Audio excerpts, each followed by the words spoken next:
কুখ্যাত কাফের কাদিয়ানীদেরকে রাষ্ট্রীয়ভাবে অমুসলিম ঘোষণার দাবি আদায় করবে, হোক বিএনপি হোক জামাত, যেই ঘোষণা দিবে তাকেই নির্বাচিত করে বাংলাদেশের ক্ষমতায় পাঠানো হবে। শ্রোতাবৃন্দ, সকলকে আমার পক্ষ থেকে হৃদয় নিংড়ানো ভালোবাসা এবং শুভেচ্ছা জ্ঞাপন করছি। আমাদের তাহরিকের একটা স্লোগান আছে, মাসলাক যার যার, দিন ইসলাম সবার। আজকে সে প্রমাণ সোহরাওয়ার্দী উদ্যানে পেয়েছেন আপনারা। আকীদা খাতমে নবুয়তের বিশ্বাস ইসলামের মৌলিক বিশ্বাস। কেউ যদি বিশ্বাস করে আল্লাহকে বিশ্বাস করি কিন্তু তিনি এক, এটা যে বিশ্বাস করবে না সে কাফের।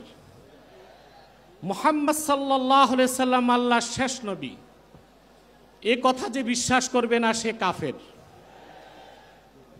তাকে যে কাফের বলবে না সেও কাফের।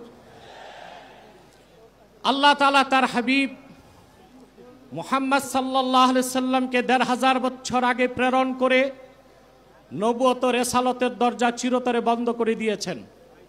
ওনার পরে আজ পর্যন্ত কোনো প্রকারই নবী কিংবা রাসূল আসে নাই, এখনো নাই, কিয়ামত পর্যন্ত আসবে না। এটাই খাতমে নবুয়তের বিশ্বাস। এই বিশ্বাস ছাড়া কেউ মুসলমান হতে পারে না। আমাদের দেশে যারা প্রচলিত রাজনীতি করে তারা সেকুলার রাজনীতির দোহাই দিয়ে কাদিয়ানীদেরকে অমুসলিম ঘোষণা করতে চায় না। তাদের কাছে আমার প্রশ্ন, সেকুলার রাষ্ট্র আর গণতান্ত্রিক রাষ্ট্রের শুধু কাজ অমুসলিমদের স্বার্থ রক্ষা করা, আর দেশের প্রকৃত মালিক যে মুসলমান, যাদের ট্যাক্স আর ভ্যাটের টাকায় সরকারের মন্ত্রীদের গাড়ির পেট্রোল জ্বলে, সেই মুসলমানদের মৌলিক দাবি আদায় না করা হয় যেই সংবিধানে, সেই সংবিধানও মানি না, সনদও মানি না। প্রিয় বন্ধুগণ, খাতমে নবুয়তের জিহাদ সবচেয়ে বড় জিহাদ। খাতমে নবুয়তের আন্দোলন সবচেয়ে বড় আন্দোলন।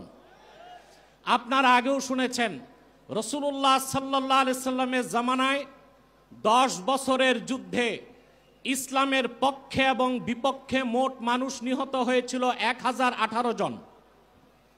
আর সিদ্দিক আকবরের জামানায় মুসাইলামাতুল কাজ্জাবের বিরুদ্ধে যে অভিযান হয়েছিল, সেই যুদ্ধে 1000-এর উপর সাহাবী শাহাদাত বরণ করেছিলেন। যুগে যুগে মিথ্যা নবুয়তের দাবিদাররা যখনই এসেছে, উম্মতের মুসলমান তরবারি দিয়ে ফায়সালা করেছে। ইসলাম পরিপূর্ণ হওয়ার হাজার হাজার বছর পরে ইংরেজ আমলে এক শয়তান, ইংরেজদের পা চাটা গোলাম মির্জা গোলাম শয়তান কাদিয়ানী নবুয়ত দাবি করেছিল। তাকে আমি গোলাম আহমদ বলি না, কাফের কখনো গোলাম আহমদ হতে পারে না।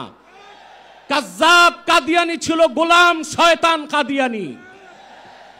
1908 সালে আল্লাহর গজবে সে ধ্বংস হয়ে জাহান্নামের কুকুর হয়েছে।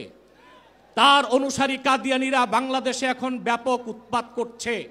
আপনারা জানেন, বর্তমান সরকার দায়িত্ব নেবার পরে বাংলাদেশের বিভিন্ন জায়গায় কাদিয়ানীদের নতুন নতুন আস্তানা গড়ে তোলা হয়েছে। কাদিয়ানীদের আস্তানা পাহারার জন্য সেনাবাহিনী, পুলিশও মোতায়েন করা হয়েছে। যদি তারা সংখ্যালঘুই হয়ে থাকে তাহলে তাদেরকে সংখ্যালঘু ঘোষণা করতে সমস্যা কোথায়? এদেশে তো হিন্দু, বৌদ্ধ, খ্রিস্টান আছে, আমরা কি তাদেরকে অমুসলিম দাবি করো বলি? তারা অমুসলিম পরিচয়ে আছে। তাদের উপাসনালয়গুলোকে আমরা মসজিদ বলি না, গির্জা বলি, প্যাগোডা বলি, মন্দির বলি। কিন্তু কাদিয়ানীরা ইহুদিদের চেয়ে নিকৃষ্ট কাফের, তারা জিন্দিক। জিন্দিক বলা হয় সেই কাফেরকে যে প্রকাশ্য কাফের, নিজেকে দাবি করে মুসলিম। সেই জন্য শরীয়তের আইনে কাদিয়ানীদের একমাত্র শাস্তি মৃত্যুদণ্ড। যেহেতু বাংলাদেশ সেকুলার রাষ্ট্র, আমরা ছোট একটা দাবি করেছি, তাদেরকে অমুসলিম ঘোষণা করতে হবে। এই দাবি আপনারা কিভাবে আদায় করবেন? ঐক্যবদ্ধ হয়ে বছরে একটা কর্মসূচি দিলেই হবে না। আমি মনে করি এই ময়দান থেকে কর্মসূচি হওয়া উচিত। কুখ্যাত কাফের কাদিয়ানীদেরকে রাষ্ট্রীয়ভাবে অমুসলিম ঘোষণার দাবি আদায় করবে, হোক বিএনপি হোক জামাত, যেই ঘোষণা দিবে তাকেই নির্বাচিত করে বাংলাদেশের ক্ষমতায় পাঠানো হবে।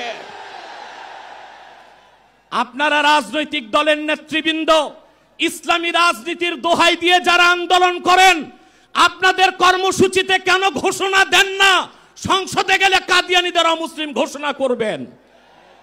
পশ্চিমারা খেপে যাবে। ভারতের তাবেদারি, যুক্তরাষ্ট্রের তাবেদারি করে কেউ ক্ষমতায় যেতে পারবে না।